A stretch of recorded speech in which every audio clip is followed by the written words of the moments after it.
Hi, this is Brian David Marshall coming to you from the Tournament Center at World Championships in Rome. I'm here with Michael Jacob, member of the winning U.S. national team from last year's World Championships. And we're at the end of 6 rounds of Standard. Michael's just gone 4-2, playing his take on the Hedron Crab deck. Yeah. People call it Dredge, people call it the Crypt deck. Yeah, standard Dredge, yeah. What have you been calling it? Yeah, just the standard Dredge is what everybody's been calling it, so that's what I basically been doing it, yeah. So the deck showed up on Magic Online, Shota Yosoka was playing it, it had Traumatize, a couple of clumsy cards. You put it up on the chassis, you went to work on it. Yeah. What were the major changes you made in the deck? Basically, you take out Traumatize for Tome Scour because it helps you tutor for your Crypt of the Agadeem. So you go Tome Scour and do Great Discovery for the Crypts if you hit it. And then you basically play it on turn 3. On turn 4, your hope is to get like 8 mana or something. You would do a combination of Hedron Crabs and Tome Scours and cycling so that you can start. So the Crypt of Agadeem is kind of like a Cabal Coffers. Yeah. It's basically what makes the deck run. You're not going to win any game without it, so you have to have it every single game. So, and what it does is it looks for black cards in your graveyard. It works for black creature cards. Black creature cards in your graveyard. So you're milling yourself with the Crab, you're milling yourself with the Tome Scour, and you're cycling and... You're cycling, and you're also milling yourself with the Extractor Demon whenever you bring something back. Okay. And then, you take all this mana, and then what's the end game? Typically, what happens is that when you first use Crypt, it's like between 8 and 10 mana, and usually you don't have enough to kill them.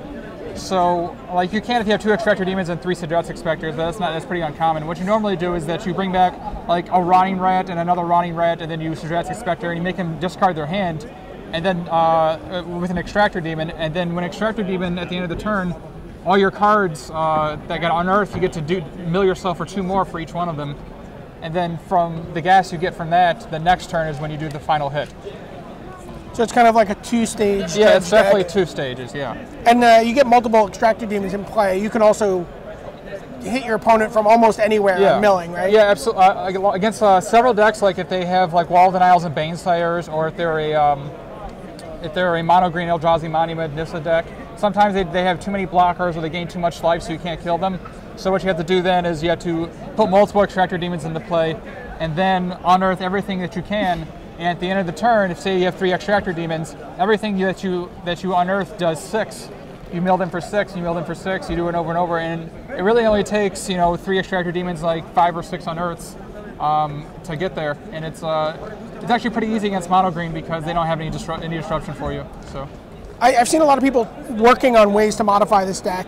One of the things a lot of people wanted to do was put a Consume Spirit into the deck, or some sort of black X spell. You have all this mana. The temptation is, I want to use my mana and I want to kill you. Mm-hmm. Why would you argue against that kind of strategy? The problem I have with that is that when you start adding a bunch of non-black creatures to the deck, you really destroy your explosiveness, and like your Hedron Crab is not much of a threat unless it actually can kill them. Like I've killed this deck on turn 4 before, and you can't have these type of draws without having enough black creatures.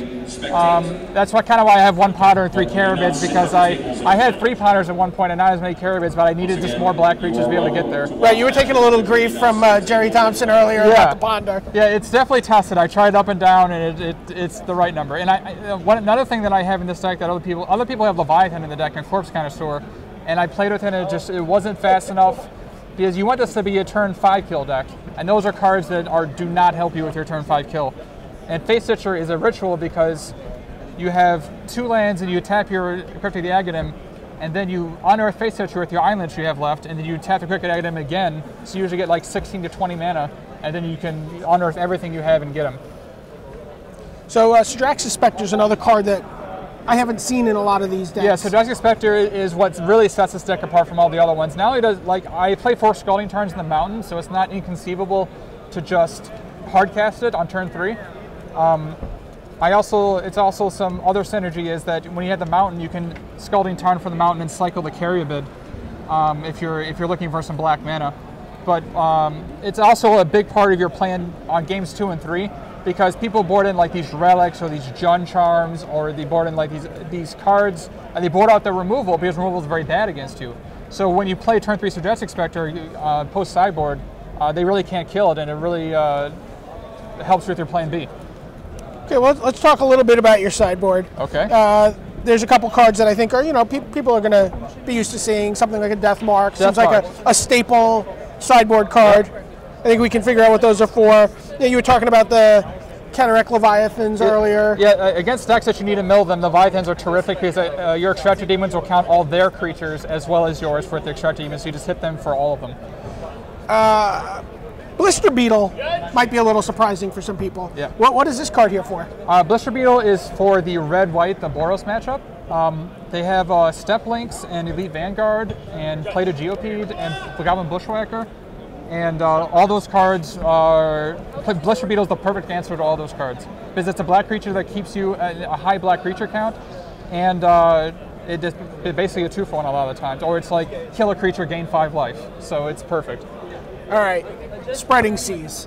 What's going on here? Spreading Seas is the innovation that made this deck, that made me play this deck, because Jund is obviously one of the most commonly played matchup, if not the most commonly played deck in the field. So, and they usually sideboard for Jund Charms. So, I bought this deck on Magic Online, and I didn't buy the sideboard. I didn't have one yet. So I threw in some Spreading Seas, and because I was joking around like, oh, if I play the mirror match, you can get the Crypt of Agadeem. By the way, it's also very good in the mirror match. But basically, you hit the red sources because the cards that defeat you are Goblin Rune Blaster and Jund Charm, and they require vast amounts of red mana to operate. And usually, on your games 2 and 3, all you do is you make sure you can cast Spreading Seas on turn 2, and if you have it, turn 3. And they usually just can never come back from that. That's why it's also why it's in combination with the Deathmarks, because they can cast Future Leech before you start getting rid of their mana, and then so all you have to do is just Deathmark their Future Leech, and they have no action. All right. Finally, this is a card that's pretty interesting, and bonus points if people at home can tell me what this card does. Yeah. It's Immortal Coil. Yeah. Well, what's this about? Immortal Coil, it was because the red-white decks and the mono-red decks are terrible matchups for you because they're usually like a turn faster than you, but they can kill turn 4, and you're usually like a turn 5 kill deck. And what you do is you cast your Tome Scour, your Hedron Crab, you crack your fetch lands, you cycle your cards.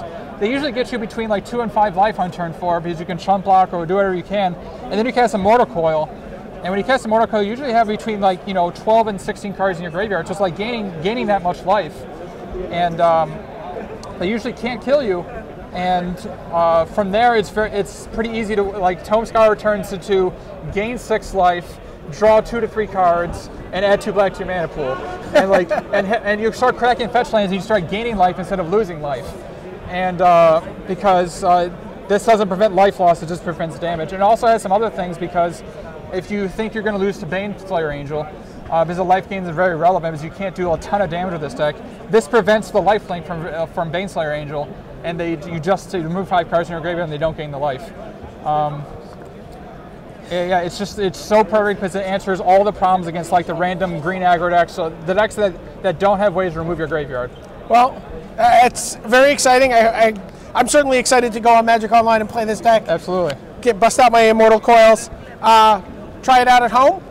We're going to be back all weekend long with more tournament centers, deck techs, and worlds updates. For Michael Jacob, this is Brian David Marshall signing off.